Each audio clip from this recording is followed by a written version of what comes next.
To begin our 1-point perspective practice, we're going to start with a horizon line going horizontal across our paper with our ruler, drawing our straightest line. That metal edge of your ruler, if you have one, is going to help give you your straightest line. On our horizon line, we're going to add a vanishing point. To begin our practice, we're going to start with a box that is at our eye level, at our horizon line. So using our ruler, we're going to slide it to the right and draw a box, a square. If you're somebody who likes to measure, you can make it about 2 inches by 2 inches, as long as it's not super big. But that line, that horizon line, is going right through the box.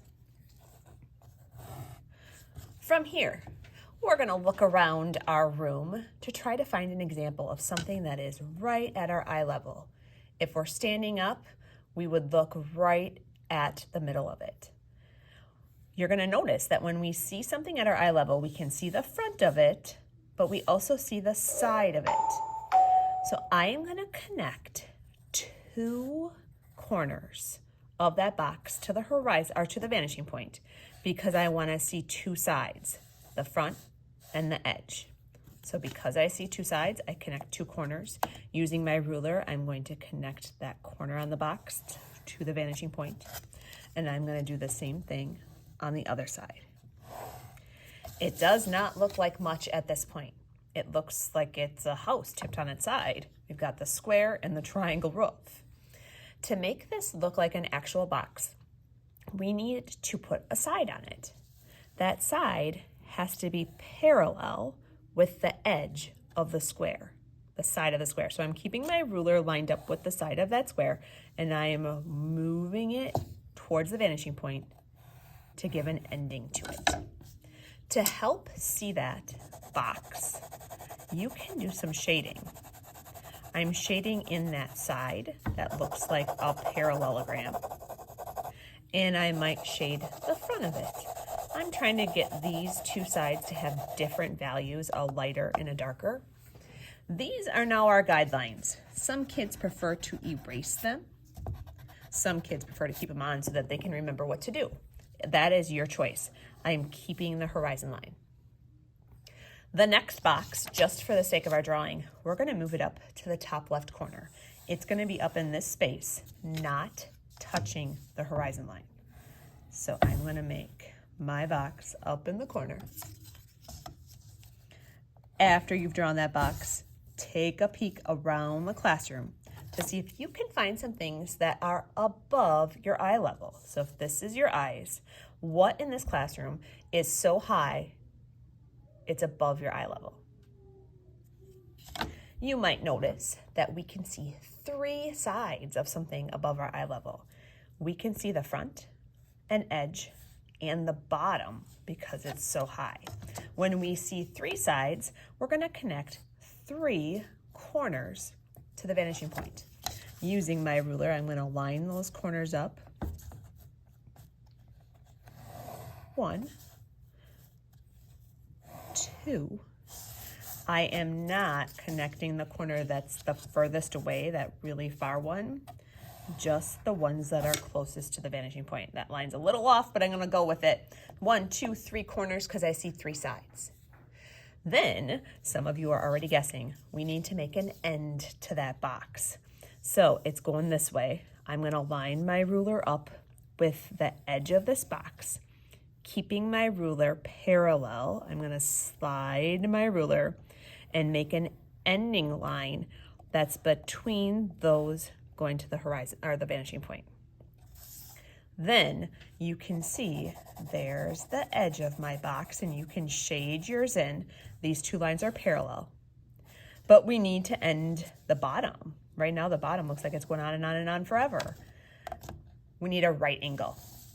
So I'm going to line my ruler up with the bottom of this box, keeping my ruler parallel. I'm not tilting it. It's staying with that edge of the box.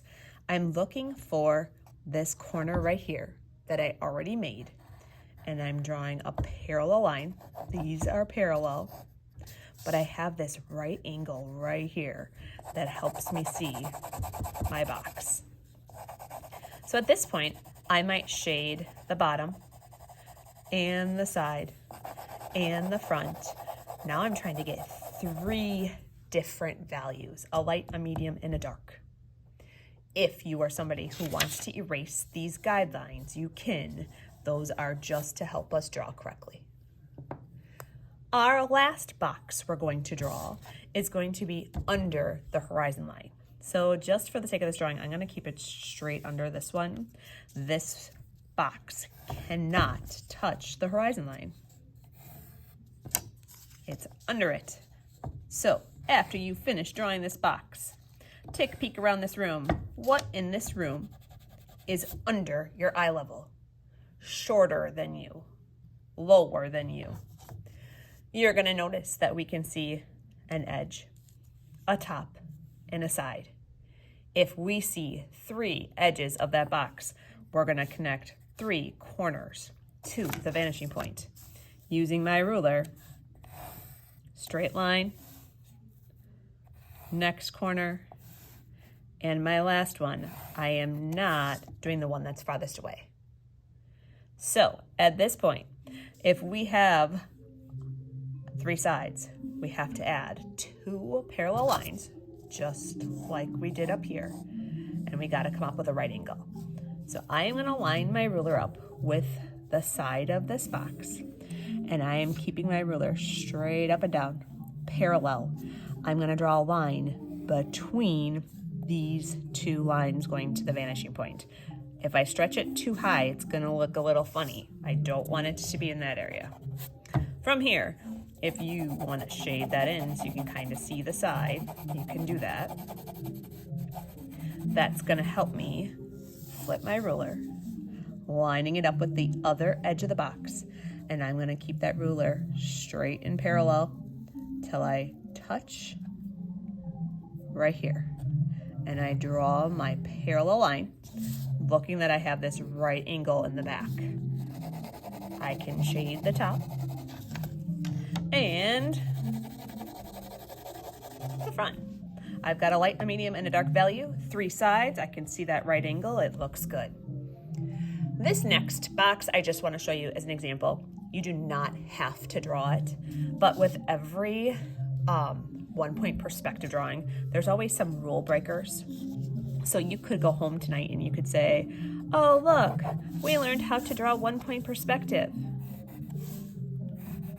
There's a box at my eye level right in front of me that's 3-dimensional. Because it's right in front of us, if we're standing right here where this dot is, we can't see the top, the side, the bottom. We only see the front. So that's kind of a rule breaker. If you have something right on the vanishing point, you can't really connect any lines. If you have something right under it or right above it, that also gets a little tricky. So if I draw a box that's right under the vanishing point, I should be able to see the top and the front and the sides. But when I go to connect them to the vanishing point, I can't really connect these corners. It looks weird. It would look like my box is see-through. So that doesn't work. So when it's right under that vanishing point, we can see the front of it. We can also see the top of it, but we can't really see the sides of it. The same thing would happen at the top. We'd see the front of it and the bottom of it, but not the sides.